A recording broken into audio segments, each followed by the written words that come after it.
Sehingga dari sebulan saya di pondok, saya berpikir bagaimana para petani ini bisa sejahtera dengan pekerjaan yang cukup rumit mas, dengan pekerjaan panjang, dengan harapan bisa mendapatkan hasil dari usaha tembakaunya. Akhirnya saya cari di YouTube, di berita-berita mas, ternyata menanam tembakau bersamaan dengan menanam cabai itu bisa dilakukan mas.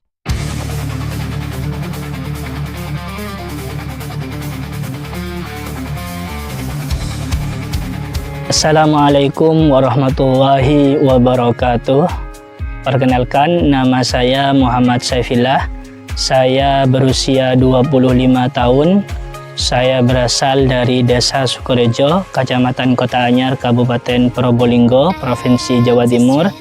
Saya merupakan santri dari salah satu pondok pesantren yang ada di Kabupaten Probolinggo, yaitu Pondok Pesantren Al-Masdukiyah. Pada tahun 2022 kemarin, saya memutuskan boyong untuk kembali ke rumah saya di Desa Sukorejo untuk berkiprah di tengah-tengah masyarakat, juga membantu pekerjaan orang tua saya sebagai petani dan peternak.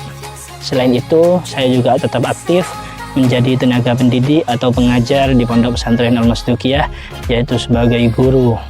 Sehingga kegiatan saya dalam setiap harinya, yaitu setiap pagi saya pergi ke sawah, memberi pakan sapi, kemudian juga tetap mengajar di Pondok Pesantren Al-Masdukiyah, di mana saat ini saya tengah-tengah berada di sawah, baru selesai melakukan aktivitas atau pekerjaan saya yang setiap hari saya kerjakan.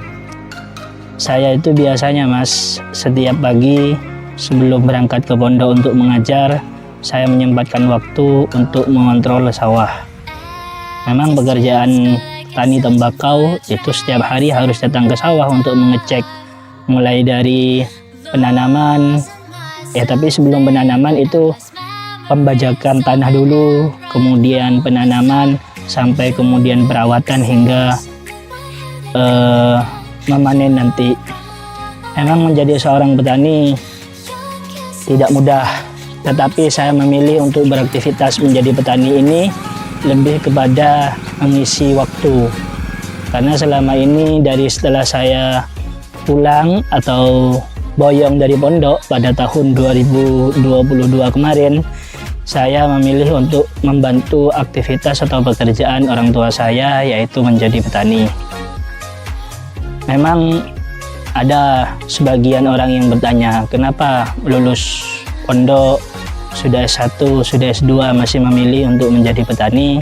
Saya jawab kepada mereka, saya menjadi petani bukan pekerjaan saya, tetapi ini lebih kepada menjadi aktivitas saya sehari-hari yang saya nikmati. Kalau mau dihitung-hitung itu mas, memang ya capek, cuman saya lebih kepada menikmati prosesnya. Setiap hari saya pergi ke sawah, kemudian mengontrol, ya seperti kayak hari ini saya menyiram, mengontrol daun-daun tembakau dari hama seperti ulat dan lain sebagainya.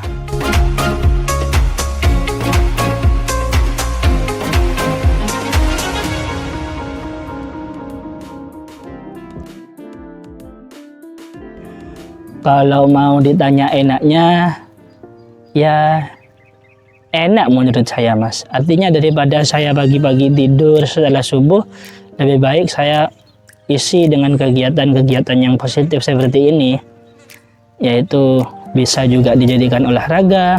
Ini juga untuk kesehatan baik, karena secara tidak langsung mas, kalau ada di sawah itu kan terpapar sinar matahari yang katanya mengandung vitamin D.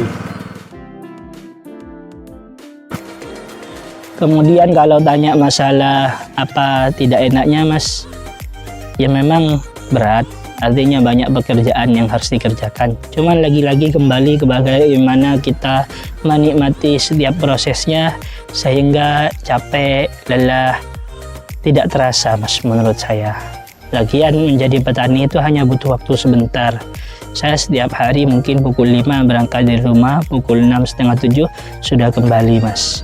Jadi nyampe rumah saya mandi, makan, kemudian berangkat ke pondok untuk mengajar. Sore harinya pun tidak harus setiap hari, Mungkin ya kadang-kadang lah 2 hari 1 kali, atau kemudian 1 minggu 3 kali, ya hanya untuk mengecek-ngecek mas.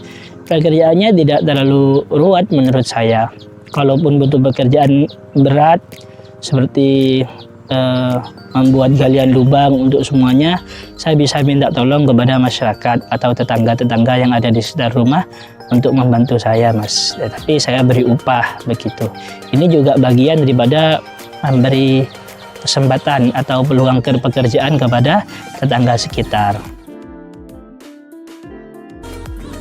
Masalah hambatan menjadi petani tembakau, ya memang variasi mas, tidak semua petani itu sama hambatannya.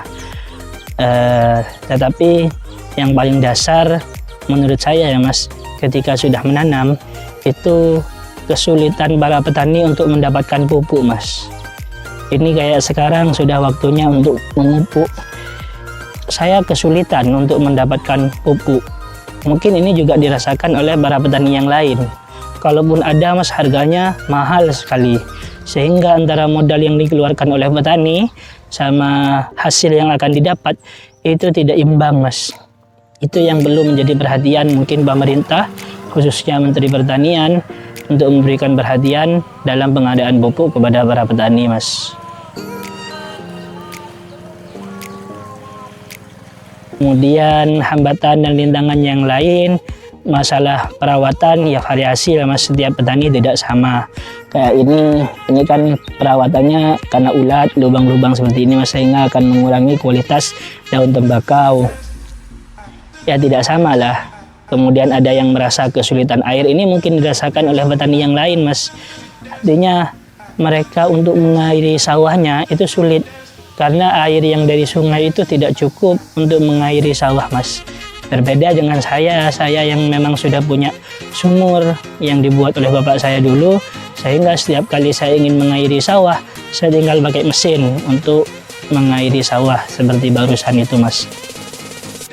Kemudian masalah yang lain di pertanian ini yang sangat krusial mas, yaitu masalah harga tembakau dan harga cabai, yang kata orang-orang kadang-kadang dibuat permainan harga itu mas. Ketika sudah para petani mulai memasuki masa panen, semuanya berharap modal itu bisa kembali mas. Kadang-kadang pabrik itu membuat harga yang murah mas, sehingga antara modal yang dikeluarkan dengan hasil yang didapat tidak kemudian bisa menghasilkan omset atau penghasilan mas. Kadang-kadang bisa rugi. Terkadang harga cabai dan harga tembakau itu dibuat naik turun oleh pabrik mas. Berbeda dengan di Madura, mungkin yang saya baca di YouTube itu, yang saya baca di berita, kemudian yang saya dengar di YouTube, katanya ada Haji Her yang menjadi juragan tembakau, yang dimana beliau itu bisa membeli kepada petani dengan harga 85.000. Mungkin itu yang disampaikan di YouTube karena ingin mensejahterakan para petani tembakau mas. Berbeda kalau di daerah saya, selama ini harga tembakau tidak stabil. Ya kalau untung bisa di atas 30.000 per 1 kilo, kalau buntung mas di bawah 20.000, sehingga para petani ya tidak bisa mendapatkan untung mas, atau tidak bisa mendapatkan hasil, malah rugi.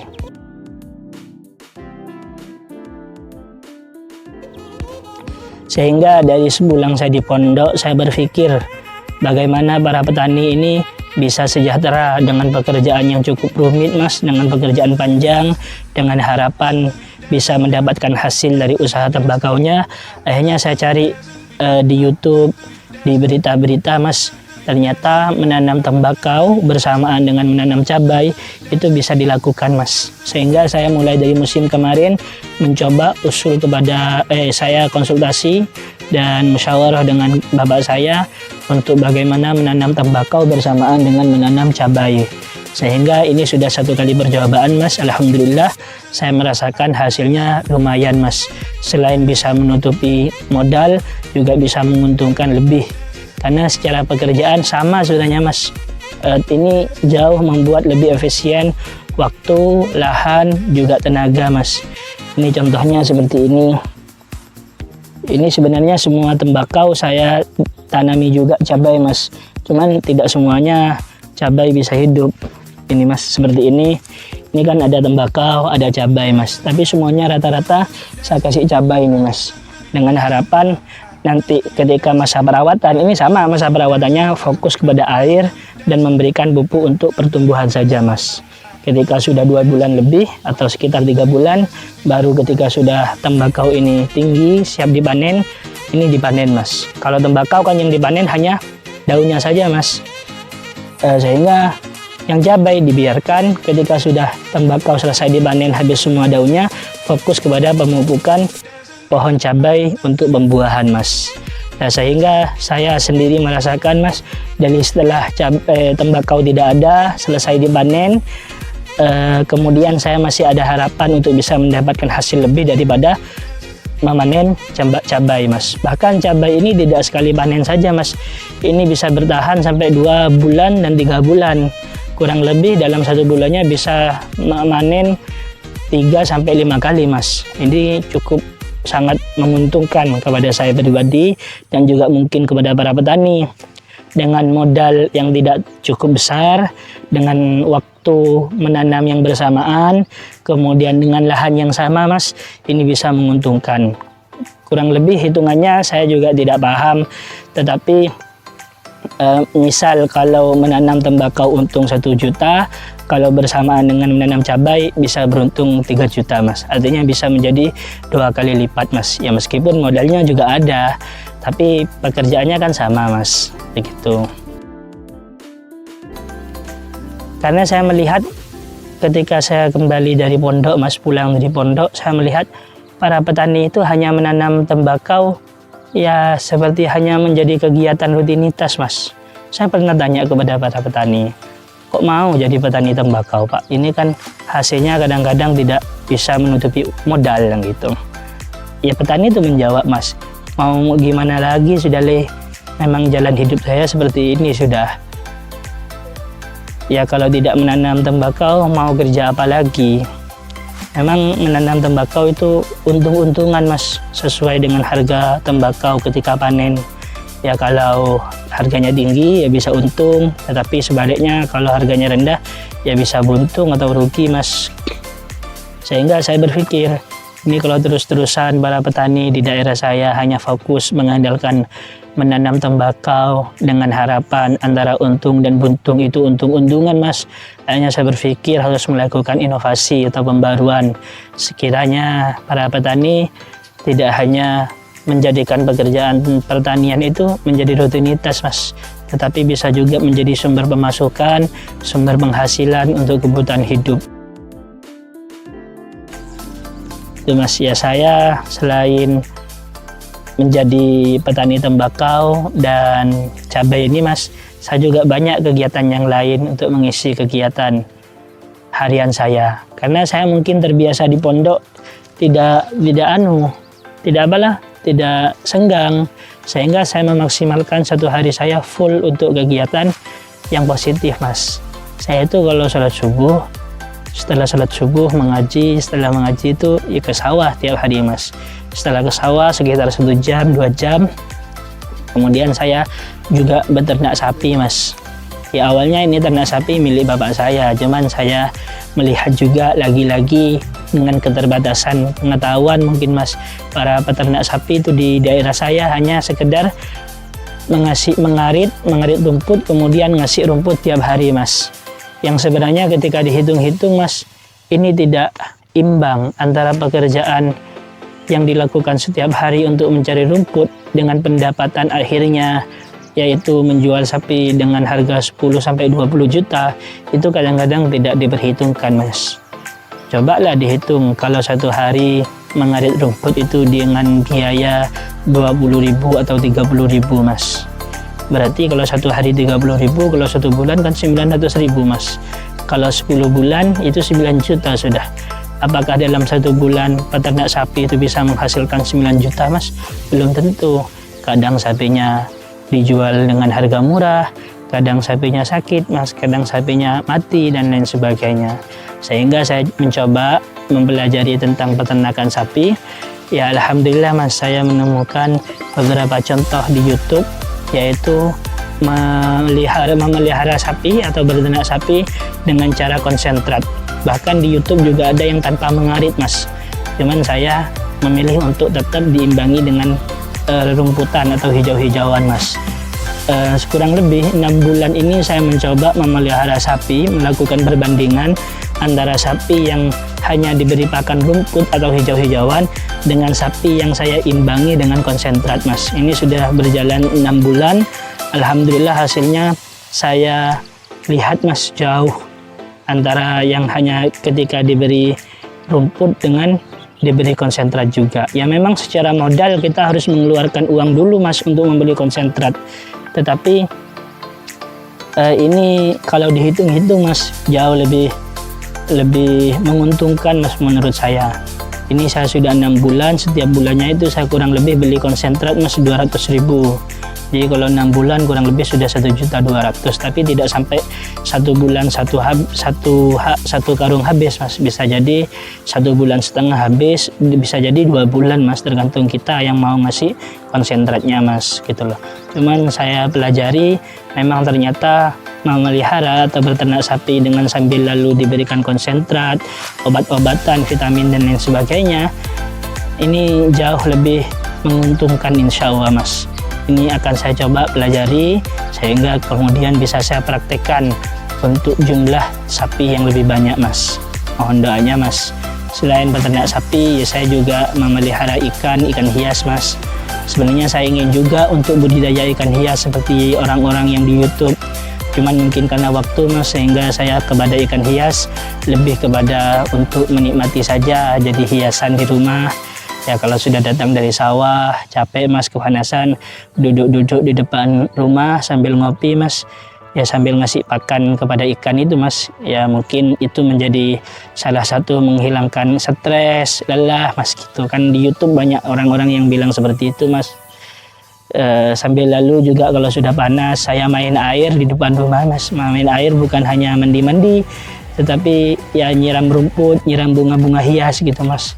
Meskipun saya laki-laki, ya saya juga sambil lalu merawat tanaman hias mas. Ya kata orang-orang juga bisa laki-laki suka bunga, tapi menurut saya nggak apa-apa mas. Yang penting menyenangkan bagi saya, tidak merugikan kepada orang lain, saya akan tetap kerjakan mas. Mungkin setelah jam 8, jam 9 baru saya kemudian berangkat ke pondok untuk ngajar mas. Jam 1, jam 2 pulang, kemudian istirahat sebentar. Ya kalau saya sempat, kalau saya senggang, saya main-main ke sawah lagi mas. Kurang lebih begitu pekerjaan saya setiap harinya mas. Mungkin ini pekerjaan saya mas. Saya tidak gengsi, saya tidak malu mas, meskipun saya santri, meskipun saya sudah kuliah mas, saya tidak malu untuk mengerjakan hal-hal pekerjaan seperti ini. Saya lebih kepada menikmati, menjadikan kegiatan seperti ini sebagai rutinitas pekerjaan saya sehari-hari mas. Ya kalau mau dibilang saya petani enggak juga mas, saya guru enggak juga mas, ya hanya mengikuti arus lah mas, mengisi kegiatan setiap harinya ya seperti ini sudah gitu loh. Kenapa saya suka bertani mas, suka beternak juga? Saya ingat salah satu hadis yang diajarkan oleh guru saya di pondok mas, cuman saya tidak terlalu hafal. Kurang lebih seperti ini mas hadisnya. Ma akala ahadun ta'aman qattu khairam min ayyakula min amali yadihi wa inna nabiyallahi Daud alaihi salam kana yakulu min amali yadihi. Artinya kurang lebih begini mas, tidaklah seorang hamba memakan makanan yang lebih baik dari hasil usaha tangannya sendiri, yang dikerjakan oleh tangannya sendiri maksudnya mas. Dan sungguh Nabi Daud Shallallahu Alaihi Wasallam telah menjadi contoh di mana beliau makan dari usaha hasil tangannya sendiri mas. Jadi itu adalah hadis riwayat Bukhari kalau tidak salah, yang menjadi motivasi saya untuk bagaimana bekerja bisa menghasilkan uang melalui hasil tangan sendiri. Saya tidak malu meskipun tangan kotor-kotor, kaki kotor-kotor mas, seperti itu. Ya memang kadang-kadang pandangan orang, persepsi orang tentang menjadi petani itu Mas rendah. Ada yang bilang menjadi petani itu lebih rendah dari guru, mungkin anggapan guru lebih terhormat daripada petani, menjadi pejabat. Tapi menurut saya tidak Mas. Hakikat hidup itu bukan tentang kita menjadi apa, tetapi kita bisa bermanfaat tidak untuk orang lain Mas. Apapun profesi dan pekerjaan kita, menurut saya yang penting kita bisa memberikan manfaat kepada orang lain. Mungkin itu dari saya Mas. Terima kasih atas kesempatan telah mewawancarai saya tentang pekerjaan saya menjadi seorang petani ini Mas. Saya sampaikan terima kasih kepada panitia kompetisi atau lomba Santripreneur 2024 yang diselenggarakan oleh Basnas Republik Indonesia bekerjasama dengan Kopontren Al-Ittifaq Bandung yang telah meloloskan saya menjadi 50 besar dalam kompetisi Santripreneur 2024 ini tingkat nasional. Alhamdulillah, saya sangat berterima kasih telah diberi kesempatan sejauh ini sampai kemudian akan melakukan pelatihan dan kompetisi di Kopontren Al-Ittifaq Bandung yang insya Allah akan dilaksanakan pada hari Senin tanggal 5 Agustus 2024 nanti.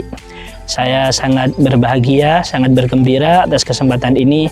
Mudah-mudahan saya terus bisa belajar dan bisa sharing dengan teman-teman peserta yang lain untuk kemudian bisa mengembangkan usaha saya baik dari pertanian, peternakan yang saya geluti di daerah saya Mas. Kemudian juga mohon dukungan dan doa kepada penonton setia YouTube channel saya untuk memberikan dukungan. Mudah-mudahan saya bisa menjadi terbaik dan bisa mengembangkan usaha pertanian dan peternakan ini. Terima kasih. Wassalamualaikum warahmatullahi wabarakatuh.